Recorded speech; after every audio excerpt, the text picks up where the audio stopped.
Indonesian. I wanted an Indonesian Bible to master a few words of the Indonesian. So I went to the Bible house in Durban. My city in South Africa has got a Bible house where they sell Bibles, specialize in Bibles in different languages.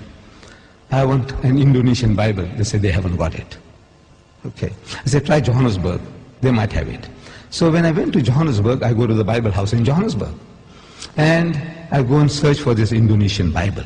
And I got it. And I'm looking in the shelves, some other books. I see a New Testament, Greek and English. Like we have the Quran, Arabic and English, Greek and English, the New Testament. I took that big volume out and I'm starting to go through that. And the supervisor of the Bible house is watching me. You know, with this funny headgear and this beard. He says, what this guy is doing with all these expensive volumes, because this was an expensive volume which I took down, Greek, English of the New Testament. So he comes up to me, he says, good morning. I said, good morning. He said, what makes you interested in these books? I said, no, I do comparative religion, and I have come across something here in this Greek English of the New Testament that can be of use to me. He found me an interesting character. He said, would you like to have a cup of tea with me? I said, no, I don't mind at all. So he took me into his office. I said, now, you know, we believe in Jesus. And this was something astonishing to this supervisor. And all the supervisors in South Africa of the Bible houses are retired reverends. This was a Reverend Dunkers. He's amazed. I says, you know, we believe in Jesus and in his miraculous birth. And so saying, I started repeating these verses from the Quran. That we believe. And when I read it, he said, no, this is the same like my book. What you are saying now, that when the good news is given to Mary, the mother of Jesus, in the Holy Quran, she says, قَالَتْ رَبِّ أَنَّ يَكُونُ لِي وَلَدٌ وَلَمْ يَمْسَسْنِي بَشَرٌ. She said, oh my Lord, how can I have a child when no man has touched me? Which means physically, sexually. No man has touched me. So the angel says, قَالَ كَذَلِكِ اللَّهُ يَخْلُقُ مَا يَشَاءُ. Even so, Allah creates what He wills. إِذَا قَضَى أَمْرًا فَإِنَّمَا يَقُولُ لَهُ كُن فَيَكُونُ.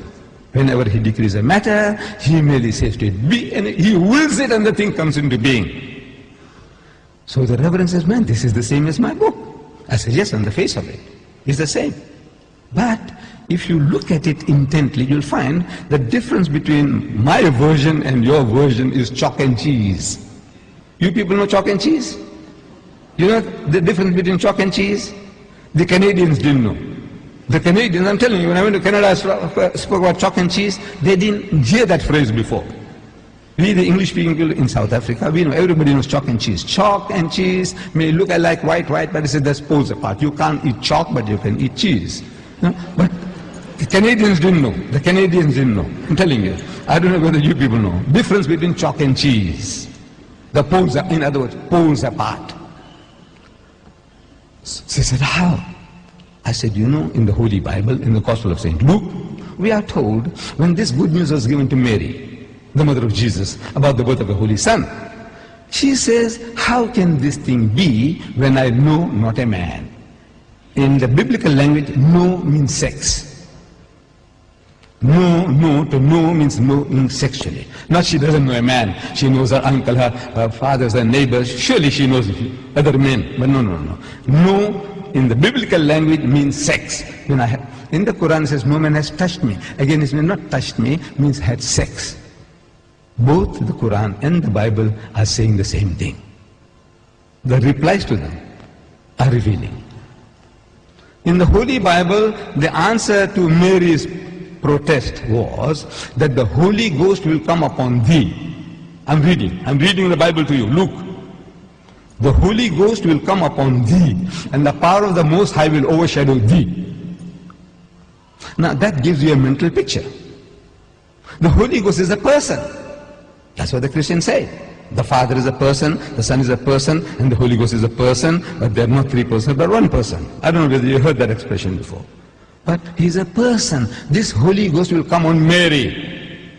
How? See, it gives you in your mind. It makes you think how. like a man and a woman, like a bull and the cow. How? The Almighty will overshadow her. How? No, it gives you a mental picture. So I'm suggesting that it gives you a mental picture. How? The Holy Ghost will come on her. We know it's a miracle. We agree it's a miracle. But the language that you're using, the language is down-to-earth language. The Quran says, وَإِذَا قَضَى أَمْرًا فَإِنَّمَا يَقُولُ لَهُ كُن فَيَكُونُ. For God to create Jesus without a human father, he says, kun, he says, be, and it is. For him, it's just to will it, and he comes into being.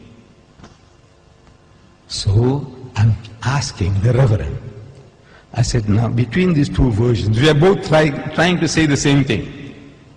We are both trying to give the same message, that he was born miraculously. There's no doubt about that. But I said, which version would you prefer to give to your daughter? The Quranic version or the biblical version? We are both trying to say the same thing. He said, he bowed his head down in shame, and he said he would prefer to give the Quranic version. This is Reverend Dunkers, the head of the Bible Society in Johannesburg.